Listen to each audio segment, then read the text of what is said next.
Welcome to the Brian Show. It's February the 10th, 2024. And I've got news. Happy Cat is expecting to be a father. I set him up. My friend Tony's got an orange 2-year-old female cat. So we left them together for the night. We thought it didn't work, but Tony told me 2 days after that, Sue's been eating twice as much. So they're planning a family. So Happy Cat's going to be a father, and he just turned 1. He's so happy. And I'm with pannobhasa, my dear friend and teacher in South Carolina. He was a Buddhist monk for about 30 years, a long time in Burma. And we're coming up on our 5th anniversary of videos. We made 6 guerrillion videos since April of 2019. I've had pannobhasa more than anyone in my career. And today we're going to talk about Greek monks, a sort of recent discovery that the early monks well, not the Buddha personally, but maybe 7,500 years after the Buddha, were Greek. So this is very significant to Buddhist history. We watched a video by Ajahn Sona being questioned by Ajahn Nisabhu and Ajahn Kovalo. These 2 monks are in Seattle, and Ajahn Sona is here in British Columbia. And Ajahn Sona has done research and gave a brilliant talk on this, so we're both very impressed. So welcome, pannobhasa. Yeah, hail Brian. I gotta bring up my notes here. Hail Brian. Okay. Hail Happy Cat. Yeah, you wanted me to watch that video with Ajahn Sona and the other 2 monks in Seattle. And yeah, I even jotted down a few notes. That's why I had to bring those up. Because it's a weird, interesting topic.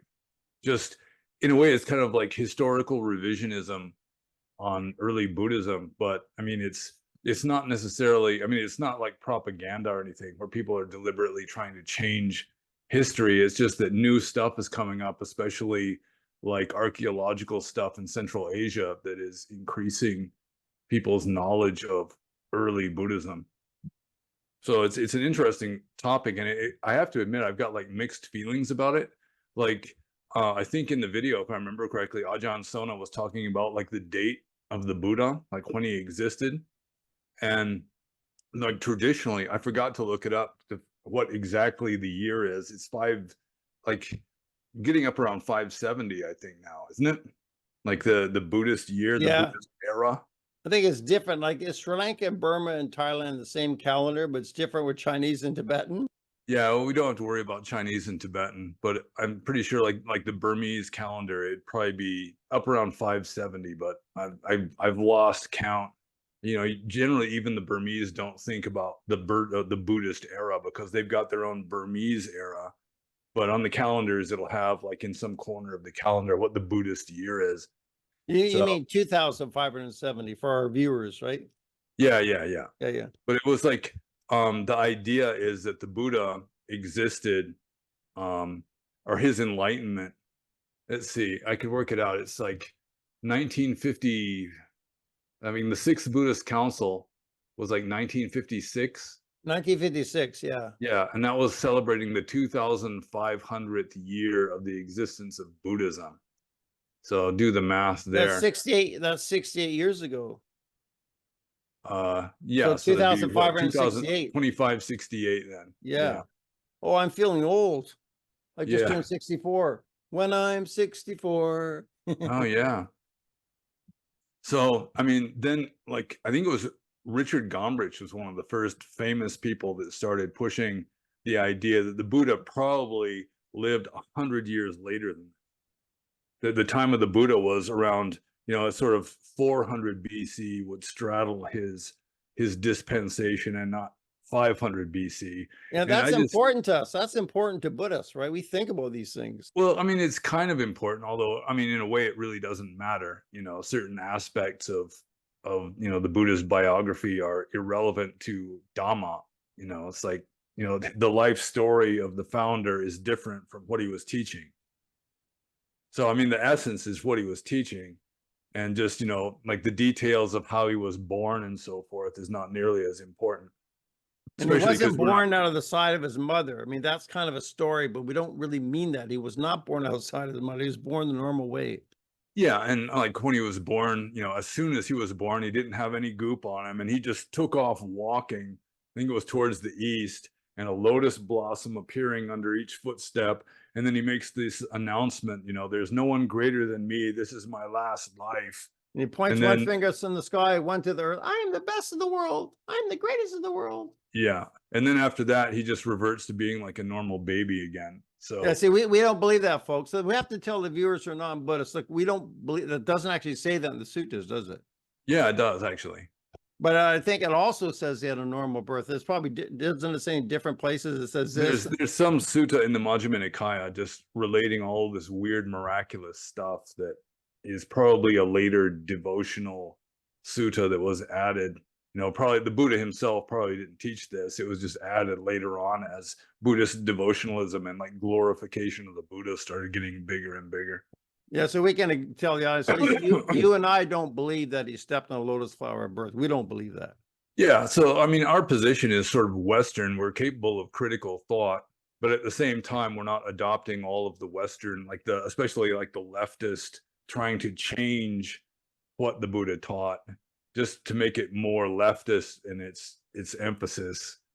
Yeah, I mean, we don't go that far. You know, no rainbow flags, that kind of stuff on Buddhist like Dhamma halls and that kind of thing. Yeah, I was thinking of writing a Black Lives Matter sutra, because in my first book, Freeing the Buddha, I got here, I have a chapter called Changing Buddha's Words, which is a satirical criticism of the Mahayana, making up Buddha's discourses. So the Black Lives Matter sutra, I could actually write it, but I'm concerned about my karma, so I won't do it. Yeah.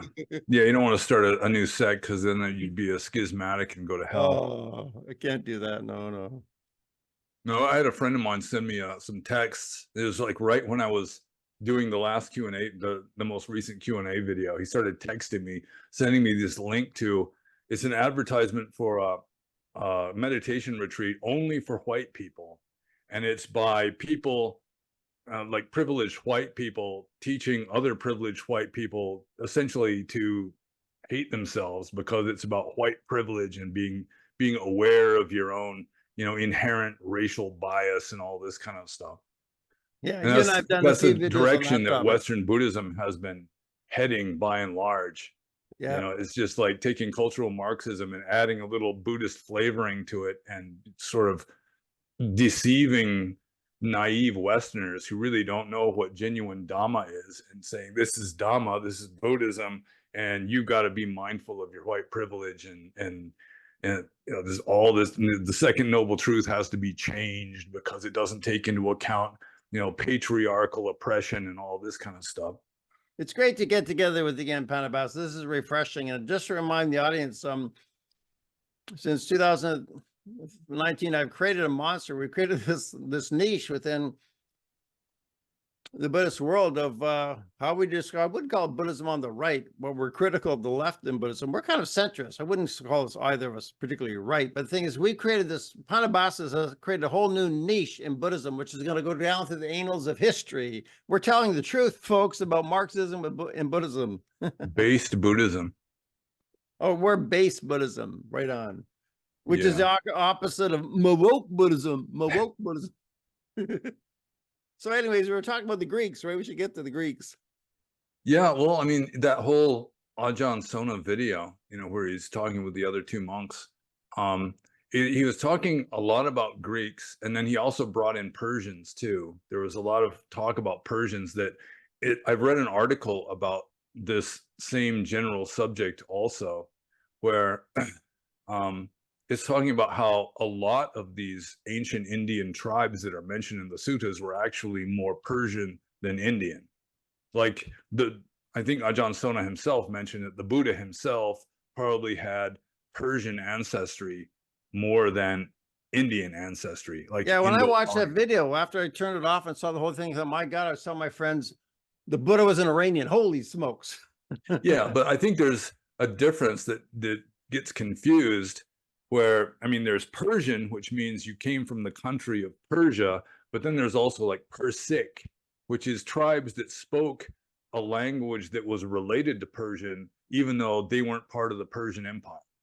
You know, like they've known for a long time that the Cambodjas, which was like an Iranian tribe mentioned in the suttas, that they were Iranian, or they spoke a kind of Iranic language, that was more closely related to Iranian or Persian than it is to like an Indic language. But they were just a tribe. I mean, there's lots of tribes that spoke an Iranian language that weren't part of the Iranian Empire. Like the Cambodians, I mean, they lived in what is now like probably Afghanistan or like Tajikistan. The national language of Tajikistan is like an Iranian language, even though they're not part of Iran. It's just that it's a large language family, and a lot of the tribes that spoke Iranian languages were outside of the Iranian borders, sort of like a lot of nationalities or ethnicities that speak German aren't all from Germany. It's like there's German speaking Swiss people and German speaking Austrians that were outside of the boundaries of Germany. And it was that way with, Iranian speakers too, or at least a member of the speaking like a member of the Iranian branch of the Indo-Iranian languages. So I don't think it was really differentiated whether some of these tribes that lived in India that spoke an Iranian language, whether they really came from Persia or not, or whether they just came from, like northwestern India, where there were still tribes there that spoke a language that was more closely related to Persian than to like Sanskrit. I wasn't so concerned about the languages, Buddhist language. I'm concerned about the Buddha's race. After Ajahn Sona's talk, I was thinking, well, he must have been, we know the Buddha had, well, not necessarily blue eyes, but light eyes. So I'm thinking racially might have been Iranian. And I read somewhere that Italians come from Iranians, and some are offended to know that Italians come from Iranians, and well, maybe a few Italians do. Well, I think Italians generally come from Iranians. Of course, I'm no anthropologist, but anyways, in terms of the white race, Iran means Aryan, so it's very Aryan. So the Buddha, was he an Aryan? Was he Iranian? Was he white? That's my question. Well, I mean, the Indians, like the Sanskrit speaking Indo-Aryans, were very closely related to the Iranian or Avestan speaking Persians. I mean, they were closely related. It's just that they split apart by the time they had migrated into Bactria or Afghanistan. The Indo-Aryans spent some time in what is now Afghanistan or Bactria, where they merged with another culture that was already there and just kind of went their own way from the Iranians that just migrated farther west, I think.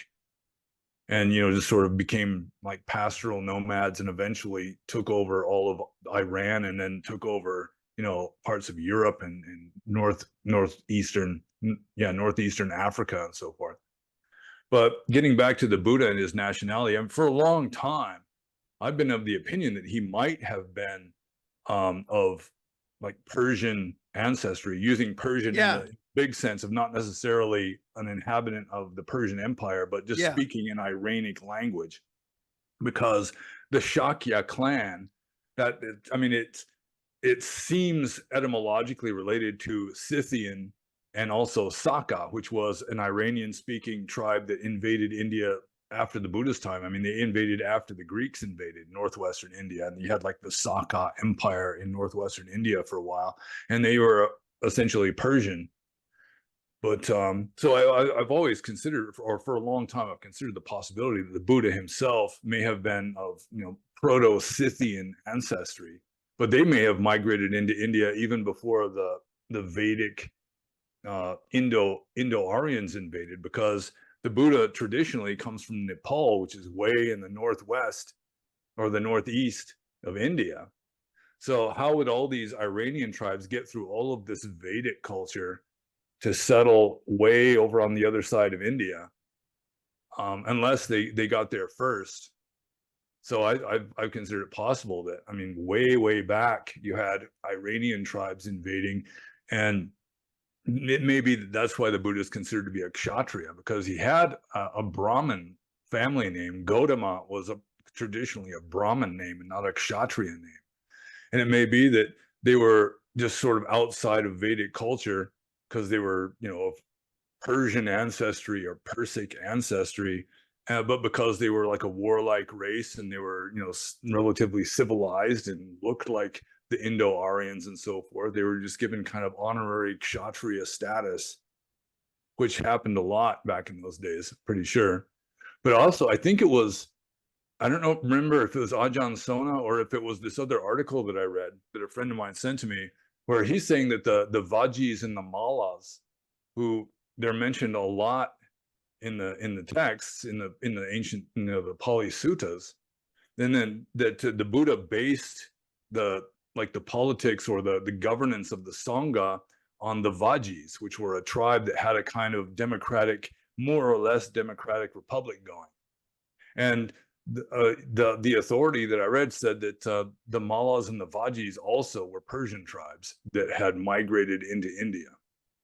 And that's kind of weird because there's also this talk about like the Buddha being called Aditya Bandhu, or kinsman of the sun, that is more of a Persian symbolism than an Indian symbolism. And also the Dhamma wheel, which is sort of like started off as a symbol of the sun in the sky, I'm pretty sure, was more of a Persian thing than an Indian thing. Wow. And so there's some scholars, I don't remember if Christopher Beckwith was one of them, but he was really into the Greek stuff. I'm pretty sure that Ajahn Sona got a lot of his information from Christopher Beckwith, who is just insisting that the Buddha was Persian. I'm kind of a intellectually simpler version. I'm the guy in the street asks you, duh, what about this? Blah, blah, blah. I was going to say, I always thought of the Buddha as Nepalese, not Iranian. So I guess I'm saying first, I guess we really just don't know. But what is your estimation? Do you think he's more Persian than Nepalese? Well, Nepalese, I mean, Nepal didn't exist as a country back in those days. I mean, the country that the Buddha came from was Kapilavatthu, which was I mean, that physical region is still there. The physical region of Nepal. Yeah, the physical region is there, but I mean, there'd be a number of different ethnicities. Just, you know, as the centuries go by, you're going to have different tribes migrating in and settling and so forth. So, I mean, you can say he was from Nepal, but I mean, what was the original ethnicity of the people of Nepal? You know, there'd be different waves of migrations coming in. Yeah, so I guess we don't know, right? And yeah, what do we you don't think? know for What's your sure. guess? If you had to flip a coin, what's your guess? I really don't know enough about it, and I'm not sure that anybody really knows enough about it. I mean, nowadays they can do DNA studies and stuff like that.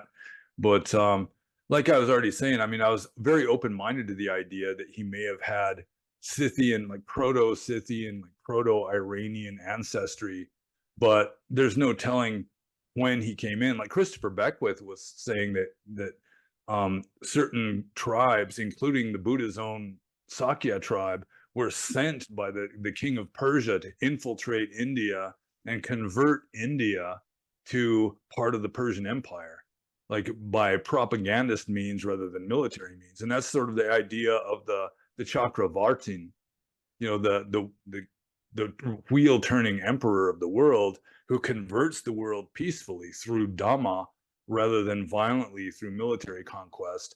And so he was suggesting, I think Ajahn Sona was mentioning this too, that, I mean, in a way, the whole idea of the Chakravartin, using the Sanskrit kind of English version of the word, was a kind of Iranian propaganda, that where these Iranian tribes were sent into India to try and just convert the people into joining the Persian Empire. And I'm kind of skeptical of that. You know, I think that they could have invaded long before Persia ever became a world power, that it was just sort of a migration of tribes in various directions. I mean, some Indo-Aryan tribes invaded as far west as Syria, like the Mitanni Empire back around 1300 BC. That they worshipped Indian gods, you know, they worshipped Indra and stuff, even though they were in northern Syria.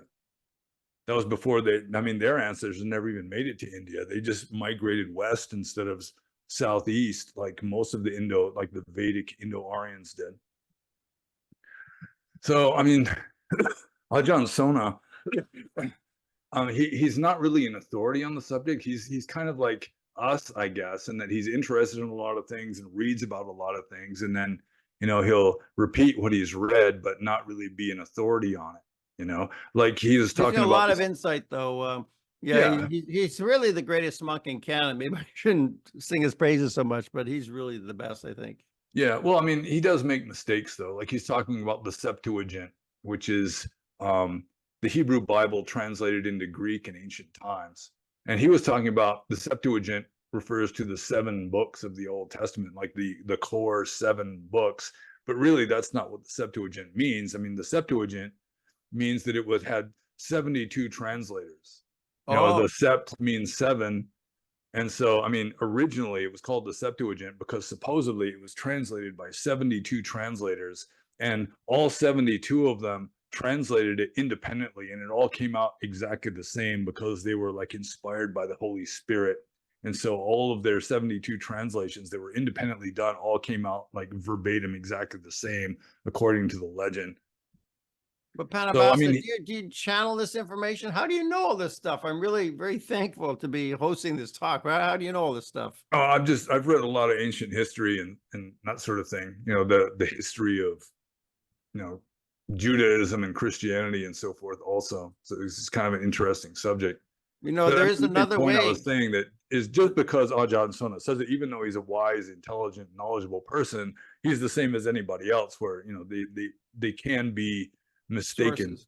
Yeah, sometimes. we have our sources. I was going to say another way of determining who the Buddha was, quite seriously, is remote viewing. We got some really good remote viewers out there. They can look back 2,568 years and take a look. Remote view. Yeah, yeah. The problem with that is that different remote viewers will go back and see different things. You know, That's so true. Yeah. but also Ajahn Sona said one weird thing. I mean, kind of before we get back to Greeks and Persians, that Ajahn Sona in that video actually suggested that the Jains came from the Middle East. They came from like Babylon or something. And that really caught me by surprise because my understanding that like the Shramana schools like Buddhism and Jainism and like the Ajivakas and Sankhyas who later became yoga, that you know they were originally based on the Indus Valley civilization that had always been in India since prehistoric times, and that was sort of like the indigenous spiritual system when the Vedic Indo-Aryans came in like 1500 BC. That it was already there. It was already in like an ancient tradition, and it just kind of lingered until it finally started getting absorbed into mainstream Vedic culture, like through the Upanishads, that sort of thing. But I don't know he didn't give any evidence or anything, but it just kind of caught me by surprise that he was saying that the Jains came from the Middle East instead of just arising in like northern India, just spontaneously. Well, what do you think the truth is? I mean, who knows? Well, without knowing what his evidence would be, I'm still inclined to think that probably the Jains and the Ajivakas and the Buddhists and the like the Sankhya, you know, proto yoga that arose in just northwestern India, um, as a result of this spiritual tradition established in the Indus Valley civilization. I mean, it makes more sense, and I haven't seen any evidence at all that the Jains came from the Middle East, or that Buddhism was originally like a Persian tradition. In fact, this Christopher Beckwith, he's saying that a lot of the suttas are really a kind of propaganda against Zoroastrianism, which, I mean, it just kind of surprises me that they come up with this, partly because, I mean, I've read most of the Tipitaka, and I cannot recall ever seeing any reference to the country of Persia. You know, I mean, Persia is just not mentioned anywhere in the Tipitaka. That's a good point. If they're Persian, you'd think they would like mention their homeland. Yeah, so I mean, so there's tribes that probably spoke a Persian language, including possibly the Buddha's own tribe originally, until they kind of got Indianized. You know, they adapted to Indian culture, like Vedic culture. So, I mean, he was obviously speaking an Indian language and not a Persian one. But yeah, and like the Vajis and the Mallas and so forth, I still don't know what the evidence would be because I've just watched Ajahn Sona talking about it and also read this article just said it without putting forth the evidence in support of it. So still, I'm kind of skeptical with regard to some of it. Although, I mean, it wouldn't really surprise me if there were Persian tribes, interspersed with the Indian tribes in ancient northern India. But that doesn't mean that it was some kind of deliberate effort on the part of some Persian king to sort of convert northern India into being pro-Persia and wanting to join the Yeah. Persian Empire. Yeah, I see. But Christopher Beckwith was saying that the Buddha was, I mean, he may have been planted, his tribe may have been planted in India by the Persians, but he's saying that a lot of ancient Buddhism was like arguing against Zoroastrianism, which was like the state religion of Persia. Which, yeah, I mean, I haven't read his book. I haven't really watched his interviews. There's supposedly a good interview, or maybe two interviews with him on I think it's called the Bio Individual channel on YouTube. So I should probably look into that just to see what his evidence is, because it's hard to argue against someone who's making strange claims if you don't even know why he's making the claims. Like, what his evidence is that causes them to make the claims. Do you think he's trying to be honest, this professor? I think he's trying to be honest. I assume that he's honest. I don't have any reason to believe that, he's deliberately trying to mislead people. But then again, on the other hand, in order to get a name for yourself as a historian, you've got to come up with something different from what everyone else is saying. And if you don't have access to some archaeological dig like Göbekli Tepe or something, where you can just come up with this, groundbreaking information, you've got to like toy with alternate theories and so forth, and then push some alternate theory to try and get your name on the map. So, I mean, there could be some of that involved also.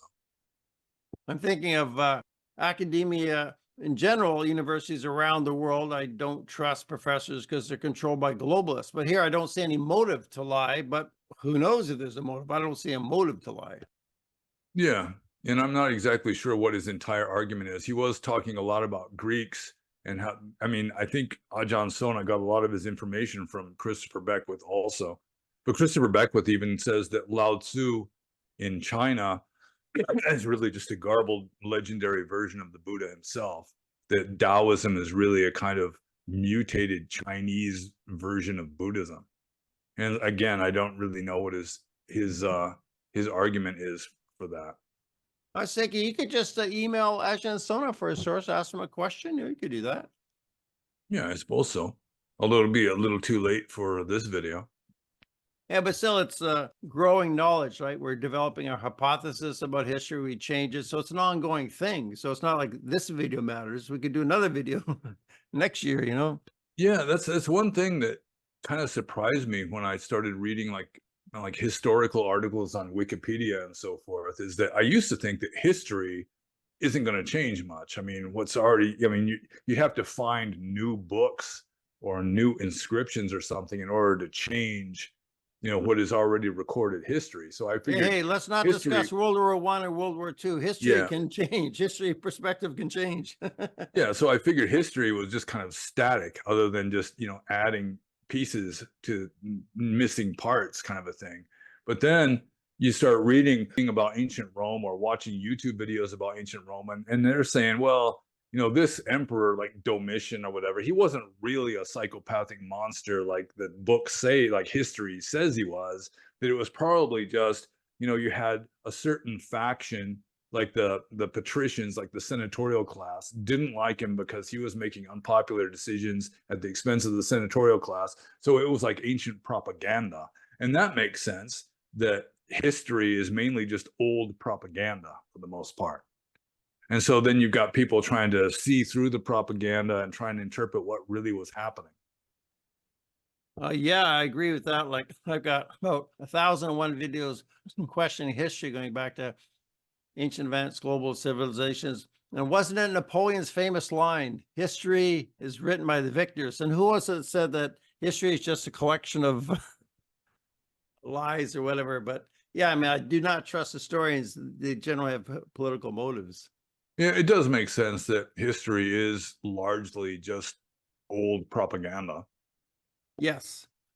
So the question with regard to, we still have to get to the point where, like Ajahn Sona's telling his American audience, Greeks, guys, that means Europeans, right? These are European monks, like 75 years after Buddha or 100 years after Buddha. Yeah, like we don't see a motive to lie about that. Like, who cares about lying about the Buddha's first few centuries? I don't see too much of a motive there. But yeah, what like Ajahn Sona said, for 40 years I've been saying, yeah, the Pali Sutras of the Buddha were first written down in Sri Lanka around 50 BC. That's what I've been saying since 1991. So I said, wow, it's written by Greeks who were with the Buddha a century after the Buddha. Want to talk about that? Yeah, well, the tradition, I mean, according to Theravada Buddhism, is that the texts weren't written down until the fourth council, which was in Sri Lanka, like 500 years after the time of the Buddha. And the reason why they decided to write things down was that there were times when Buddhism was being persecuted by like Hindu kings. And so when it was just memorized by heart, there was a danger of some of the ancient texts, especially the Nadesa. It got to a point where there was only one monk left alive who had memorized it and could just knew it by heart. Yikes! And so, yeah, well, I mean, the Nadesa is really not all that great, and I don't even think anyone's bothered to translate it into English because it's really not that great of a text. But still, they saw that there was a danger of Dhamma just disappearing when the monks that memorized it by heart, they just get persecuted out of existence without any disciples that have learned this stuff. So then they decided to write it down. And then Ajahn Sona is saying that actually the Greeks, who were very literate, they were writing stuff down long before the Indians were. It was just a tradition in northern India that you don't write down sacred scriptures, like the Vedas weren't written down right? for a very long time before they finally started getting written down. So the Greeks, I mean, they didn't have that taboo against writing down like religious texts or philosophical texts. So there's a good chance that they were writing stuff down, and then the evidence of it got lost just because of all the upheavals and just 2,000 years going by. I remember about 20 years ago, Ajahn Sona giving us a talk at the temple saying, Birken saying that mistakes happen after it's written down. He said an oral tradition can be more accurate because younger monks are coming on, they're hearing a body of 20, 30 monks chanting, and they make a mistake, they catch it right away. Mistakes happen once they start to write it down in the copy process. So it's not like at all like the telephone game, you think telephone game, people make mistakes. But he said, and also oral traditions like Gilgamesh and stuff have worked. So yeah, he was pointing out mistakes can happen in the copying process. Yeah, well, even the story of Gilgamesh got changed over the centuries. Different cultures. It gets adopted by a different culture. They'll just add different details and that sort of thing. But I mean, it's common knowledge, I think, among like scholars of ancient Indian texts that it doesn't really stop mutating until you get a commentary, where the commentary is giving a word by word analysis or a line by line analysis of what the text says. And then once that commentary is there, just saying, what every single line is, then you can't change the text anymore without having to change the commentary also. So it's a more difficult process. It's good we got commentary. Yeah, in a way. I mean, the commentarial tradition really, I never had much use for it as a general rule. Sometimes it's useful, and a lot of the time it's not, because the commentators like Buddhaghosa, a lot of the time they really don't know. They're just guessing, but they rarely say that they're guessing. Sometimes they'll say, well, this is our opinion. There's this other ancient commentary that says this other thing, but we don't follow that. We're saying this instead. Sometimes you'll see that in the commentaries, but for the most part, they'll just make wild guesses and just not even admit that they're making wild guesses, or they'll just repeat this tradition that's kind of a legend and not really try to verify it or anything. It's probably because of history. Buddhaghosa is so revered, like for the audience around 500 AD, these people are so revered, there's a tendency to believe them even though they're guessing. Yeah, although my experience with scholar monks is that they tend not to practice very much. They just dedicate themselves to scholarship. And like in Burma, like school monasteries are just notorious for being just snake pits of like really super lax practice. And so all you have to do is just project that back to Buddhaghosa's time, And I can imagine that Buddhaghosa probably didn't meditate all that much. You know, he didn't wander around in forests and live under Oh, trees. how dare you? He's so revered. How dare you, Buddhaghosa? Yeah. So I've never really, I mean, Western monks in generally, they don't have a lot of use for Buddhaghosism as opposed to just what the suttas say. Because sometimes the sutta will say one thing and then the commentary will just say, well, the Buddha said that, but what he really meant was this, and then just say something completely different. Like that famous passage where the Buddha says, all right, because you talked me into ordaining nuns, Buddhism will last for only 500 years. And then the commentary says, when he said 500 years, what he really meant was 5,000 years. Oh. So that, like, Burmese scholar monks, they consider the commentaries to be more important and more authoritative than the suttas themselves. Just because if you didn't have the commentary, you wouldn't know that when he said 500, he really meant 5,000. Or when he said blue, he really meant red. I mean, we're talking about Greeks writing stuff down before the Indians did, writing Buddhist texts down. And part of the problem with that is they probably were writing it on like parchment or something that doesn't preserve as well. And another problem with that is that most of the Greek Buddhists were living in like Pakistan and Afghanistan and other countries of Central Asia that are now predominantly Muslim. And it's just the archaeological sites haven't been dug up because there's just not that much interest in digging up ancient like Buddhist temples that had Greek monks and Greek abbots there. But it's long been known that there have been Greek Buddhist monks. I mean, the Greeks are mentioned in the suttas themselves. You know, they're called Yona or Yonaka, which is like a Pali equivalent of the word Ionian, the English word Ionian, because they were Ionian Greeks. You know, they were like different tribes of Greeks, and the ones that were living like in Asia, like on the coast of what is now Turkey, were mostly Ionian, or at least the ones that were used by Alexander the Great to populate new colonies. You know, he conquered northwestern India, he conquered what is now Afghanistan, and then he would set up Greek colonies there to try and Hellenize, you know, his new empire. And some of those Greeks converted to Buddhism, and they're mentioned in the texts. In fact, there's a lot of mention in the official history of like King Ashoka that, you know, he was using Yonaka or Greek missionaries to spread Buddhism, and that there were Greek monks participating in great councils and so forth. So they weren't living in Greece, but they were speaking Greek. You know, there were some of the Ashokan like the edicts, like the pillar edicts and the rock edicts were inscribed in Greek, just so that the Greek colonists in northwestern India and what is now like Afghanistan would understand the edicts. So I mean, it's been known for a long time that there were Greeks in northwestern India, and that some of them had converted to Buddhism. Maybe even most of them converted to Buddhism after a while. Like the coins of King Milinda or Menandros would have the Buddha on one side of the coin and like the goddess Athena on the other side of the coin. Yeah, so like they still kept their paganism, but they also converted to Buddhism at the same time. Yeah, I knew there were Greeks there, but the question I asked Ajahn Sona a question. I recommend for the audience go to Clear Mountain Monastery YouTube channel and their clearmountain.org website. They have Wednesday and Saturday Zooms where we can talk to the monks. And Ajahn Sona was a guest of Clear Mountain Monastery with Ajahn Nitsabo, Ajahn Kovlo. So I asked Ajahn a question, which you haven't answered.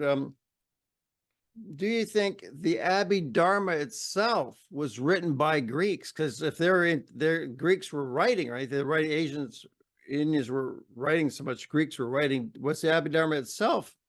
Created by these Greeks, but he was talking and he never actually answered that question. So what do you think?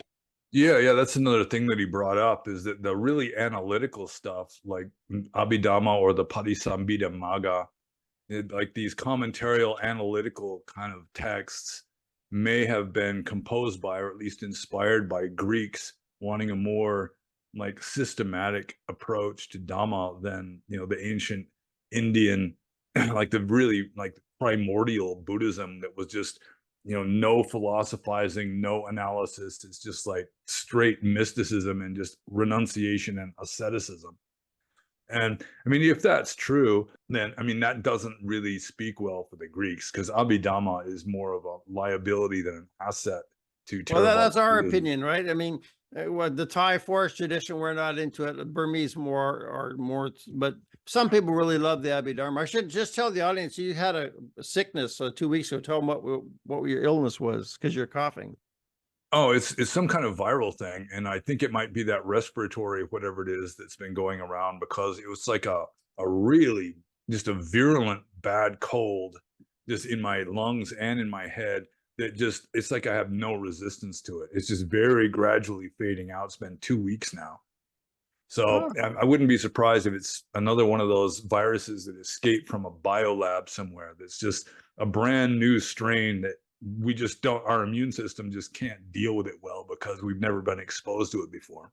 yeah. And for the record, you and I have never had any COVID vaccinations, correct? Yeah, I've never had Correct. a COVID Me vaccination, neither. although I do have a certain natural immunity because I got it like 1 or 2 years ago. Oh, yeah, you see. So, I mean, the Greeks were more analytical, although it seems to me, I mean, if you read Abhidhamma texts, that, I mean, it is really kind of in an Indian style, just the dry, repetitive kind of stuff that you're more likely to see in Indian texts than in Greek texts. So, I mean, I'm sure that there were a lot of Indians involved in coming up with this stuff too. And also, it's like the Greeks were mainly in the northwest of India. Theravada, there wasn't a whole lot of Theravada in the northwest of India, although at the third council, like during the reign of King Asoka, that was one of the main purposes of the third council, was to drive out the Sarvastivadins out of Theravada. There were like two different philosophical schools Oh, kind I of didn't know competing. that. I didn't Yeah, know there are that. two different philosophical schools competing with each other in Theravada for who is going to be orthodox, like the official doctrine, the official interpretation of the texts. And at the third council, apparently it was the Theravadan faction won, and they just kicked out the Sarvastivada version. And then a lot of them kind of migrated up into the northwest of India, like what is now Pakistan. And that was like a stronghold of Sarvastivada Buddhism. So, like the Greeks that were converted to Buddhism, they probably, for the most part, were not converted to Theravada, but to other schools of Buddhism like Sarvastivada. Wow.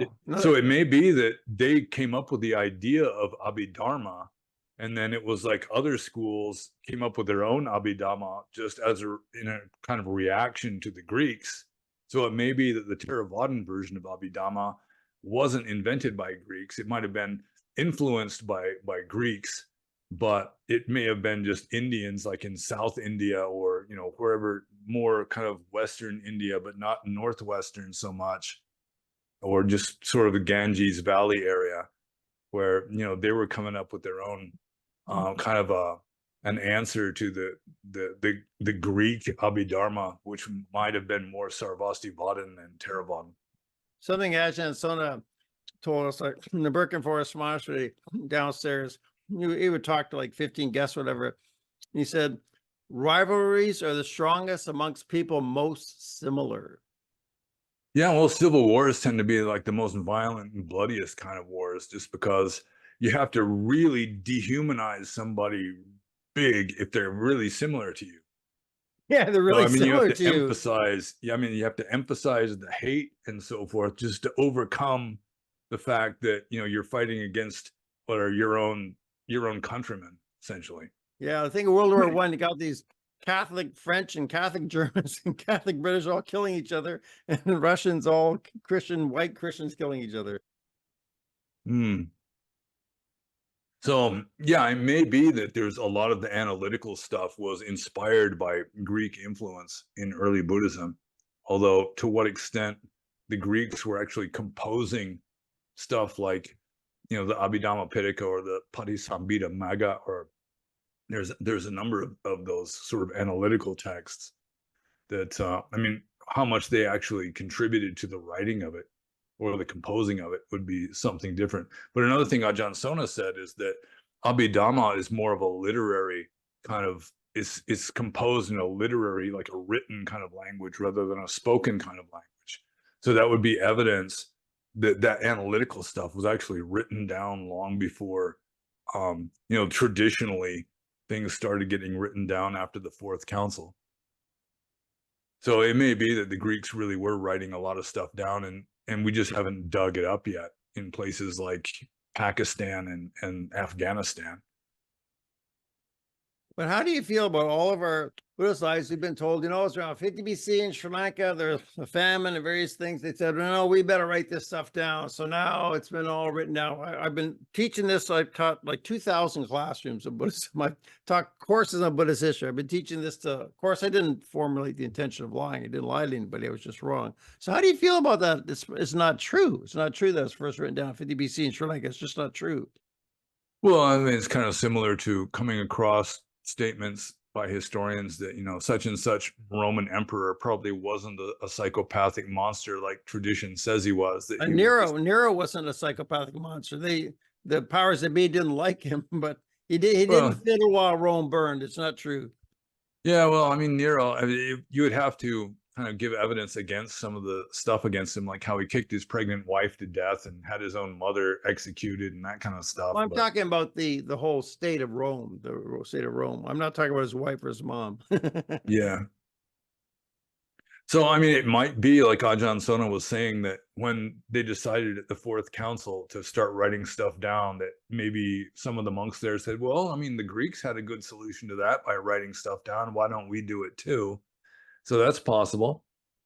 But I mean, that probably wouldn't refute the idea that there really were like famines and persecutions and so forth that were endangering, you know, the preservation of the Dhamma in just like memorized form.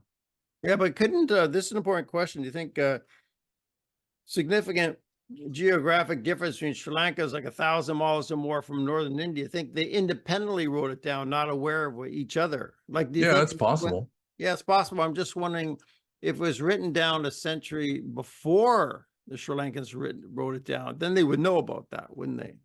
Yeah, it's possible. I mean, if there's like communication going on between Sri Lanka and northwestern India. You would think there's communication, right? Because it's their tradition. And Well, King Ashoka, who like had Greek monks that he was sending off as missionaries. I mean, he did send missionaries south into Sri Lanka. I mean, there might have been a few Greeks that were there with Mahinda, who was Ashoka's son, who was the main missionary to Sri Lanka. I mean, yeah, this is there before. could have been a few Greeks in his Sangha. Who knows? We should get our dates right, right? Like 50 BC is long after King Ashoka. King Ashoka was from the 3rd century BC, something like that. Yeah, about the middle of the 3rd century. Yeah, okay. So the theory is it was written down after Ashoka then, like that's a question. Was it after Ashoka or before Ashoka that was written down? It would be afterwards. I mean, according to tradition, it was afterwards in Sri Lanka. No, I don't mean tradition. I mean, Ajahn Sona was saying up to maybe only 75 years from the Buddha's death, there was Greek monks. And couldn't they have written that down a long time before 50 BC in Sri Lanka? Yeah, it's possible. I mean, if they were Greeks that were just didn't have any taboos against writing down sacred scriptures, I mean, they might have written it down, but they would be writing it down probably on like parchment or papyrus or something that just didn't get preserved, or else they just haven't done enough archaeological digs in that part of Asia to find it yet. Yeah, that's really significant to me. I can see a lot of the viewers on the Brian Root channel bitches say like, I'm falling asleep or Brian, who cares? But in terms of Buddhists like us, serious Buddhists, this is really kind of exciting. Yeah, I mean, they are finding more and more inscriptions and that sort of thing in Central Asia, because Central Asia, before it converted to Islam, was predominantly Buddhist. And that's one reason why. That's one reason why China eventually got Buddhism landing there, because it was like the caravan routes and everything were largely Buddhist in Central Asia. And so it was really easy for Buddhist ideas and Buddhist monks to travel to China back then. Yeah. And then a lot of them would have been Greeks, probably. Who's the guy who brought Zen? Bodhidharma, right, to China? There's a theory that he was white with red hair, red beard of Afghanistan, a white guy who went to Yeah, China. I think traditionally he was a Brahmin from like South Central India, Okay. but tradition isn't necessarily 100% accurate. But could he have been an Aryan? Could he have been a Iranian or white or Well, I mean, like the Brahmins were the most conservative with regard to no mixing of castes and so forth. So they would probably the Brahmins in India are the most, in general, the most pure-blooded Indo-Aryans. yeah, there you go. And more so then than now, like with race mixing for 2,500 years, like there's more of a racial distinction then compared to now. Yeah, it's been 2,000 more years of, or 1,500 more years of just, nature taking its course. Yeah. Well, I think this video we should be as long and thorough as possible. We could talk for another hour if you want. What else would you like to? We should be a really thorough video. What else can we add? Yeah, well, it's hard to do a really thorough video when, I mean, you're not an authority on the subject and it's like new information coming out and people making claims, like authors making claims that you haven't really carefully gone over their evidence, you know. Although, You're I mean, responsible. Thanks for saying that. But for thorough for us, that's a responsible thing to say. Thank you. yeah. Well, I mean, one thing just to bring up is just trying to understand the Greek influence on Buddhism. Like already, we've mentioned that the Greeks may have started the writing down of Buddhist texts, although it may not, and probably for the most part, wasn't Theravada. It was like some other school of Buddhism. And also, they may have been largely responsible for like the analytical philosophical texts. At least it may have been originally their idea, and then the Indians took the ball and ran with it. Because I mean, back when Abhidhamma was arising, it was like a fashion in India just to come up with Abhidhamma like stuff. I mean, even Hindu schools. Um, let's see, there's the Nyaya school of Hinduism, and then there's another one like it starts with a V, where it was essentially just Abhidhamma. It was like the Hindu version of Abhidhamma. So it may be that the Greeks inspired that also, or it may just be that just for whatever reasons, it was just a like a fashion during that time to just have like pretty much Aristotelian attempts at just describing reality in a completely systematic, comprehensive manner. Just try to describe everything, to have come up with a theory of everything. So that's essentially what Abhidhamma is, although they didn't really succeed, and none of them really succeeded. Like Abhidhamma can't explain gravity, for example. It was just assumed that throughout the universe there's this universal up-down orientation, and things just automatically fall downwards. Oh, I'm still working on my theory of everything. That's another video. I've had a few videos of my theory of everything. Yeah. Well, I mean, the real Buddhist theory of everything is paticca samuppada, but almost nobody understands it. Dependent origination.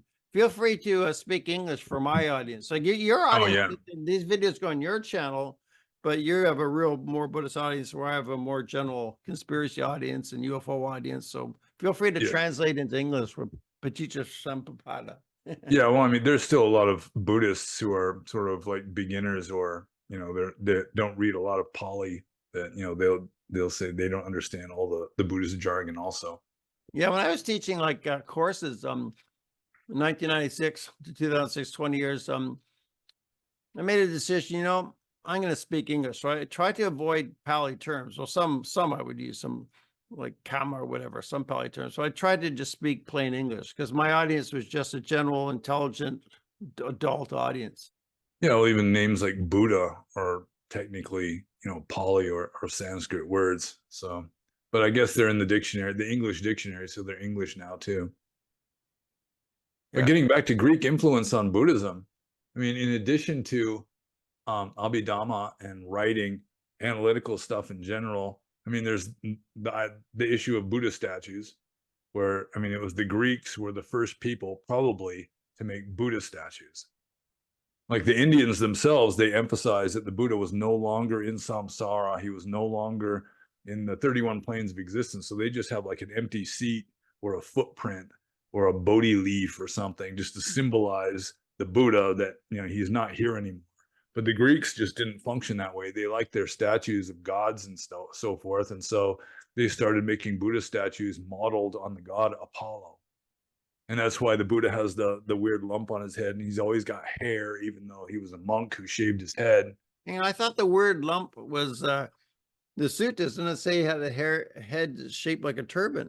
Yeah, but I mean, that just probably means that he had just sort of like a nicely rounded head that was sort of symmetrical, you know, sort of like a light bulb or something. But why the bump on the head in the statues? I always had the bump on the top. Well, originally the Greek statues, they were presumably the earliest statues. They were modeled on the god Apollo, and the god Apollo in those days had hair with a top knot. He had a top knot of hair on the top of his head. Oh, so that's supposed to be hair. Originally it was hair. Because, but you know, then the later, chi energy, if you do a lot of qigong and tai chi, the chi, they say, can separate the plates in your brain, your skull, and you have this buildup of chi, and there's a big something like that. yeah, But this is it not true. sounds It's dangerous. not true. It's not true. Yeah, good reason not to practice too much of that. Your head will start mutating. No, that doesn't really do that. But people have said that kind of thing about. But you're saying it actually represents a top knot. Originally, like the old Greek Buddha statues, he had hair and a top knot of hair. And then I guess the original meaning of it just got lost, because I think most Indians knew that the Buddha was a monk who shaved his head. But, you know, the earliest statues had this thing on top, and so they just continued with it. I mean, some Thai statues, it's like a flame, you know, it's like flame, this flame yeah. of wisdom coming out. That's And okay. I stayed at this one monastery in Burma where it looked like a kind of an onion thing sticking up out of the top of his head. But for the most part, it's just like a lump. But I mean, originally it was a top knot of hair, and then it just sort of got, I mean, the original meaning of it got lost and it got reinterpreted and so forth. But I mean, the Buddha was a monk. He shaved his head just like the other monks shaved their head. Yeah. I mean, they rarely have the Buddha with a beard unless it's like the Dukkaracharya, or is representing him back when before he was enlightened, when he was practicing the extreme austerities. Yeah, You know, they'd I've have seen him, that. you know, they'd have him just like completely emaciated, and he'd have, you know, sunken eyes and everything, just like skin and bones. And then he'd have a beard, but that was the only time you ever see the Buddha with a beard. And he wasn't even the Buddha then, although he'd already renounced the world. So there is that. I mean, that's one contribution of the Greeks, probable contribution. There's a little bit of controversy, but it is fairly likely that it was the Greeks who made the first Buddha statues. And also, let's see. Oh, I think Christopher Beckwith was also saying that Mahayana Buddhism may have originally been largely a Greek idea. Oh, I like the Greeks until now. Gosh. Yeah, yeah. Well, I mean, Heracles. yeah, starting Abhidhamma was bad enough, but now there are some people who think that the Greeks were largely responsible for Mahayana Buddhism also. I mean, there's different aspects of it. I think Pure Land Buddhism arose in southern India originally, so they wouldn't be responsible for that. But stuff like Pragya Paramita, just this weird paradoxical kind of philosophizing, may have originated with the Greeks, according to some scholars. But again, I don't know enough about the subject really to say one way or the other. But I'm just saying, if they're Greeks, I wonder, they could have been Jewish Greeks, because there was history of Jewish infiltration changing history, like even like the Sparta and Athens wars in the Spartacus. Yeah, like some Jews take credit for those wars, that they were behind it. So it's a legitimate question.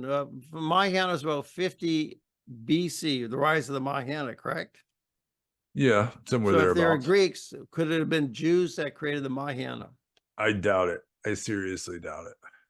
Upon what basis do you doubt it? Well, I mean, there's no mention of Jews in any Indian text that I'm aware of. No, but no, I'm saying ancient one. I'm saying in Greek culture, Greek society, there was a Jewish presence. Well, I would doubt that there were many Jews living in the Greek colonies in northwestern India in ancient times. Well, no, I would say they likely would, because they control trade routes. They're the frontiers of control. So I would expect that. Yeah, there may have been Jewish, like what do you call it? Like merchants and so forth. But I mean, they wouldn't have been a significant influence back then. There really just weren't that many Jews interspersed with the Greeks in that time. I mean, maybe in around, around Palestine or Israel or, that part of the world. But, you know, yeah, and I mean, there's no evidence really, not that I'm aware of. I'm Okay, unaware okay, of any no, that's evidence. fine. I'm listening. You're probably right. Yeah. So let's see, where were we? It was oh yeah, the Greeks maybe helped to come up with the idea of Mahayana Buddhism. Again, I really don't know enough about it. I'm not sure if there's anybody in the world who knows enough to be sure one way or the other about I some of know, this stuff. I know Ajahn Sona did say though that the Mahayana was started by monks. Like, it was criticized, it was monks that did this, not lay people. Yeah, for the most part. And it was for different reasons. There were like different traditions, that were like proto Mahayana traditions. They all kind of joined forces. Like Pure Land was very different from like Pragyaparamita, Oh yeah, but somehow they just kind of coalesced into one movement and all came under the same name. yeah, yeah, very And that different. was mostly more Eastern Buddhism. It was like, you had the first schism, it was traditionally 100 years after the time of the Buddha, where you had sort of the Staviras, or, the proto-Theravadins on one side, and you had the Mahasangika on the other side. And kind of ironically, it was like the homeland of the Buddha was on the Mahasangika side, and the Teras or Staviras were more in the West. It was sort of like the frontier of Buddhism at the time. And I've read that the Mahasangikas sometimes called themselves the Mahayana, even before Mahayana, as is known today, got invented. So it was sort of like a liberal, progressive movement, um, arising maybe in Buddhist like universities or something. I mean, just judging from what the universities are responsible for in modern times, it may have been something similar back then. And there's probably Greeks involved in it. I mean, the Greeks were, philosophical. They probably be quite a few Greek teachers at Buddhist universities in northern India. So it's possible. Yeah, it's an intriguing history. Yeah, and some Mahayana Buddhism really is profound. I mean, I do have a certain respect for some Mahayana philosophy. Like Majjhimaka, for example, Nagarjuna, but Nagarjuna wasn't Greek, pretty sure. May have had Greek students, though. Who knows? Probably Yeah, did, because I think he was a teacher at Nalanda University, and there's probably Greek monks there. yeah, So then also, let's see, there's one other thing. Oh, yeah. I've also read that the Greeks were responsible for certain aspects of Buddhist architecture, like the stupas and just Buddhist temples and so forth. They had a certain amount of Greek influence, but I'm not exactly sure what the Greek influence would be. I've just read that there's Greek influence in like Buddhist, like pagoda and stupa architecture. Well, yeah. aside from that, I mean, you can also say that there's Greek influence, like in Western culture, just from like the missionaries sent by Ashoka that may Of have been course. responsible for the formation of monasticism, like Jewish and Christian monasticism in the West. But again, it's all just theoretical. But they have found like Buddhist statues in Egypt, like around Alexandria, because it was a trade route. Alexandria was a main trading port, and just between Rome and India. And so there's no doubt, like, practicing Buddhists, at least Indian immigrants in Rome and Egypt. So I mean, Buddhism had to have been known about in ancient times in the West. Yeah, I want to point out around 2009, Ajahn Sona was in Vancouver, gave a talk after he went to Thomas Merton's Catholic monastery, I think in Kentucky around there. And he said, Saint Benedict, when he created the Catholic monasticism around 5th century AD, he credited the master. So Ajahn Sona's theory was these are the Buddha's precepts for monks. That's where the Catholics got it from. Yeah, I'm not sure. I'm really not familiar with the Benedictine order, like what their monastic system is. So I really don't know that much about it. I remember that talk. He came in and nobody's recording it. I thought, should I record this talk? And out of respect for the teacher, I didn't record it. Afterwards, he said, oh, I should have had a copy with me, which is like an assessment to record. So this talk was never recorded. Yeah. Yeah, well, the Benedictines, I mean, that was one of the first monastic orders in Roman Catholicism. It arose like in just shortly after the Roman Empire fell in the West. So it'd be like during the Dark Ages in the West, like towards the beginning of the Dark Ages, back when Italy was pretty much ruled by Goths. Interesting. Wow.